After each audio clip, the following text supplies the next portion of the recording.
Hello guys,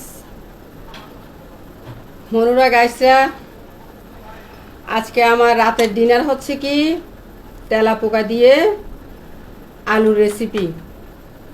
তাও কি কাঁচা আলু, দেখেন সবগুলো কাঁচা আলু। এই দেখেন কাঁচা আলু, আমি এখন কাঁচা আলু খাবো। তেলাপোকার রেসিপি, সাথে তেলাপোকা আছে। এ দেখো, ওই দিচ্ছি, দেখো একটু ধুয়ে খেতে হবে তো। দেখেন কাঁচা আলু, সিদ্ধ আলু কিন্তু খাচ্ছি না। এটা হচ্ছে আমার রাতের ডিনার। আজকে রাতে সিদ্ধান্ত নিছি তেলাপোকা দিয়ে আলু দিয়ে খাবো। এই দেখেন,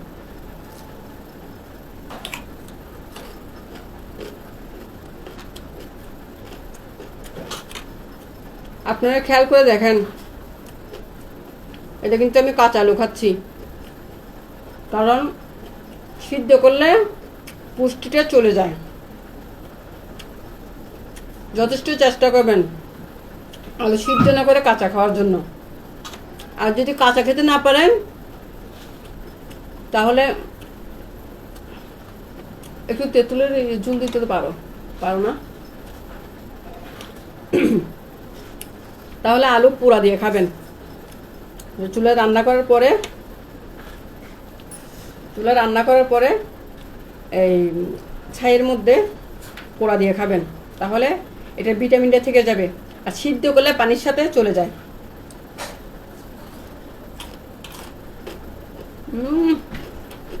সেই স্বাদ। দেখছেন তেলাপোকা খাবো, তেলাপোকা খাবো, একটু অপেক্ষা করেন। আগে আলুর স্বাদটা খেয়ে নিই, তারপর তেলাপোকা খাবো।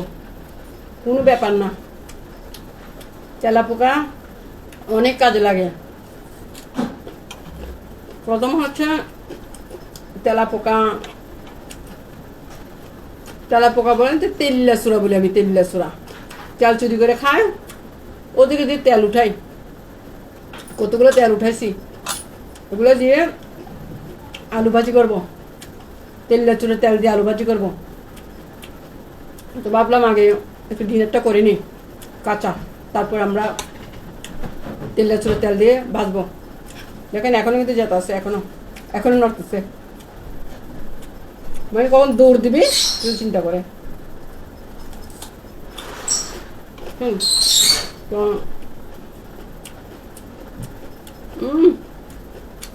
এত মজা, একবার খেয়ে দেখবেন।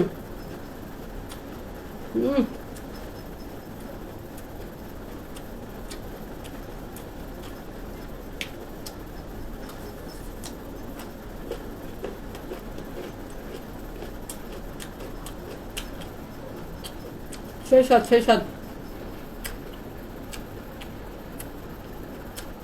এটা পালানোর চেষ্টা করতেছে, এটা তেলাপোকাটা পালানোর চেষ্টা করছে, দেখছেন?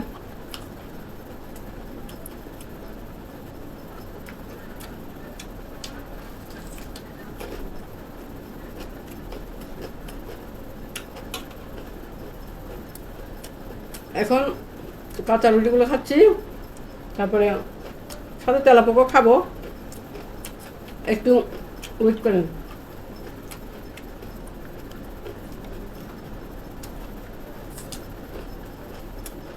ধুয়ে নিব।